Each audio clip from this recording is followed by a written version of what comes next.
Entry 1. Ironic, really. It took my pathetic self over a decade to enact the wild fantasies within my mind. You see, people think that being a sociopath means that you don't feel anything. But in fact, it's actually quite the opposite. If you don't call the endorphins rushing through my entire body as I shivered in pleasure at the sight of the mess I made before me, the large, uncontrollable grin that spread across my face when I slid the blade through her skin, my laughter of pure joy as my ears soaked in her screams of pain. Well, I don't think you know what true happiness is. Anyways, I digress. Flashback to 14-year-old me. I was an interesting child. My parents could tell pretty quickly that something was different about me. I don't know whether it was all the mutilated animals they found, or the way I laughed at Grandma's funeral. But before I knew it, there was a shrink, a comfy couch, and lots of concerned faces. I couldn't really say I was surprised when the doctor whispered to my parents that I had antisocial personality disorder, aka I was a sociopath.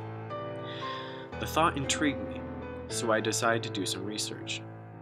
True to the word of WebMD, I exhibited 99% of all the symptoms associated with being a sociopath. Deciding not to fully indulge in my fantasies yet, I continued my life normally. That is, until I met Shane. You see, Shane is what you would call a douchebag. Everything about the boy just irked me. The way he dressed, the way he talked, the way he faked not caring. Oh yeah, I could tell that little prick was just as innocent as everyone else under his cocky mask. Of course, it was my job to now make an example of him. That and it would be fun. The planning, I'd say, was the hardest part. On top of being a sociopath, I would define myself as a perfectionist. Thinking back, I'm pretty sure it took 14-year-old me a solid 2 weeks just to figure out what I was going to do. Don't get me wrong, I had a whole list of tortures I'd use on someone if I'd ever got the chance, and I still do. But I just couldn't decide on which ones to inflict. Here, let me explain the plan in greater detail. After 8th period, Shane would leave the gym and go home, as he had 9th free.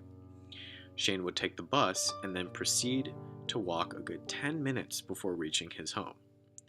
All I had to do was intercept him during the 10-minute walk home. It wasn't too difficult once I actually did it. Just as planned, I faked being sick halfway through my day, went to the nurse and told her that I needed to go home. The next step was so perfect. The night prior, I had memorized an entire conversation between myself and my mother on my leave from school. Let's just say the nurse bought hook, line, and sinker. A week earlier, I did a little research and found out the exact bus Shane took, so it was really quite simple. I went to the bus stop, waited for his usual arrival, and rode it to my, or Shane's, stop. I walked a bit until I found a nice secluded area with only a few houses and sat in the bushes. Then I waited. Damn, that fucker took forever. I remember waiting, and waiting, and waiting. Back when we didn't have all these fancy gadgets you kids have today, I had to resort to running through the next steps in my mind. This memory is something I will never forget as long as I can live. I closed my eyes, letting out a shaky breath as my hands found my lips, putting the gun to his head, forcing him back to my garage, tying him up. And at right about this moment, my ears picked up the sound of feet crunching against the soft gravel, and I knew it was time. I readied the weapon I stole from my father's gun cabinet, my muscles tense, and my heart beating faster than it ever had before. Damn, I was so excited. Just as planned, he passed me and I stepped out from behind my hiding place, putting the gun to the back of his head and telling him if he moved, I'd scatter his brains across the pavement. At first, he didn't seem to take me seriously and began spewing out profanity. It wasn't until he started to turn when I scared him into submission. I cocked back the trigger. An undistinguishable noise. Keeping the barrel to his temple, I repeated calmly that I wouldn't hesitate to bury the lead into his skull. And luckily, this time he took the memo. After a moment of silence, he asked me what I wanted, and I gave him a blindfold and a single command. Our journey to my house was swift and went without a hitch. During my research, I discovered that none of the few residents were home during that hour, making my job almost too easy. My house wasn't even that far away, so it meant less risk for me. Both my parents weren't home, so taking the blindfolded boy into the hidden room underneath the basement stairs worked like a charm. I sat him in the chair, taking my time as I binded his hands behind his back. It wasn't soon after this when the boy began to panic, shouts ensuing and forcing me to stuff a sock inside his mouth. I didn't necessarily need to mute him. My folks wouldn't be home until late in the evening, and none of our other neighbors could hear his pleas through the soundproof room. I just needed to concentrate for a moment. The little table of tools was right where I left it the night before. A kitchen knife, a pair of scissors, a hammer, and a small pocket knife. It wasn't much, but hey, it was my first time. I was going to pop my tortured cherry. To say I was excited was an understatement. Gingerly, I took a deep breath and removed the boy's blindfold, reading the fear in his eyes as he saw who his captor was. A look of confusion flashed across his face. I couldn't necessarily blame him. He hadn't really done anything to me. He was just, well, himself. Of course he knew who I was, but besides that, it looked like I had some explaining to do. I cleared my throat. Hello, Shane. I let out a sigh with a slight nod of my head, an irresistible grin beginning to form on my face. I've been looking forward to this moment for a long time, you know. All the planning, all the research, all the time it took to acquire the resources, I giggled, pointing to the array of tools beside me. I'm just so excited. The look of pure terror that his face held was something I would never forget. It was my first prey, my first victim, and I must say, I almost stopped to pleasure myself right then. Oh God, it felt so good. I could see tears beginning to well up in his eyes, that tough mask he wore every day already cracking. I paused for a moment, twirling the scissors in my fingers before continuing. Now, Shane, before I remove your gag, I just want to say that this isn't personal, what I'm about to do. There was nothing you could have done differently to change this outcome. I'm merely doing this because you are, well, you. I stopped and looked at him, grinning.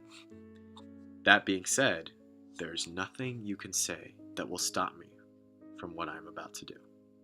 No amount of begging, crying, cussing, squirming. I trailed off, gliding the blade down the side of his cheek until he wrenched his face away.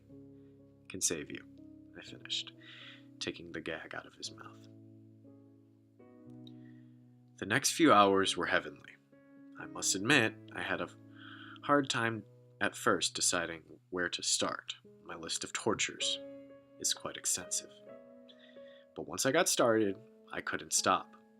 Each cut came quickly after the other, each slam of the hammer more passionate than the last, each fillet taken with the utmost precision. I was a natural. Not that being naturally gifted at mutilating someone without sending them into shock or killing them is impressive, but I'm quite proud nonetheless. Can you imagine a sociopath who sucks at torturing? That would be like an Asian who isn't good at math. Wait, where was I? Oh, yes, the screams. God, I swear, every time I do this, I can never get enough of them. Imagine the best drug out there. Now take that and never lose the high. Never develop a tolerance to it. Yeah, that's what I was feeling. By the end of our little session, I couldn't tell what was louder, his cries or my laughter. Thank God I put the plastic sheet on the ground in preparation, because I made quite the mess. Red stained the floor, his clothes, or what was left of them at least, and my entire body. To my delight, I was able to put every tool I had to use. At the end of the day, I considered the first part of my plan a success. The next part was where it got a little more complicated. The boy at that point was beyond repair. I had severed every vein possible with minimum blood loss. More than 10 of his bones were either fractured or broken, and pieces of his skin just lay strewn across the entire floor.